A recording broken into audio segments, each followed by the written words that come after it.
ചുമ്മാ ഇരുന്ന് മൊബൈലിൽ ഇങ്ങനെ തോണ്ടി നോക്കിക്കൊണ്ടിരുന്ന സമയത്താണ് ഈ വീഡിയോ മൊബൈലിൽ ഇങ്ങനെ കിടക്കുന്നത് കണ്ടത്. അപ്പം എനിക്ക് പിന്നെ അതിനെ ഒന്ന് റെഡിയാക്കി അപ്ലോഡ് ചെയ്യാമെന്ന് വിചാരിച്ചു. കുറേ പഴക്കമുള്ള വീഡിയോ ആട്ടോ ഇത്. നല്ല ചൂട് സമയത്ത് നല്ല പച്ചമാങ്ങ കിട്ടിയ സമയത്ത് ചെയ്ത വീഡിയോ ആണ്. നമ്മുടെ പച്ചമാങ്ങയൊക്കെ ഇതുപോലെ ഒന്ന് അരിഞ്ഞെടുത്ത് കുറച്ച് ഉപ്പൊക്കെ ഇട്ട് നല്ലപോലെ ഒന്ന് കൈകൊണ്ട് പുരട്ടിയെടുത്തിട്ടുണ്ട് കേട്ടോ.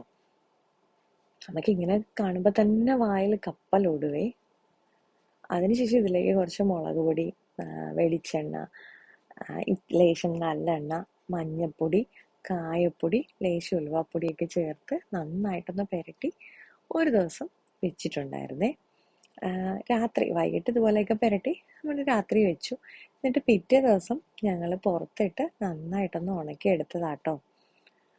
ഒരു 2 ദിവസം വെയിലുകൊണ്ട്, ഇവിടെ നല്ല ചൂടായതുകൊണ്ടായിരിക്കും, ആ സമയത്ത് ഒരു 2 ദിവസം വെയിലുകൊണ്ട് ഞങ്ങളുടെ മാങ്ങയൊക്കെ നന്നായിട്ട് ഉണങ്ങി കിട്ടിയായിരുന്നു കേട്ടോ. പക്ഷെ വീഡിയോ ഇത്രയേ ഉള്ളൂ. പക്ഷെ ഞങ്ങള് അതെല്ലാം കറിയാക്കിയൊക്കെ കഴിച്ചു കഴിഞ്ഞു.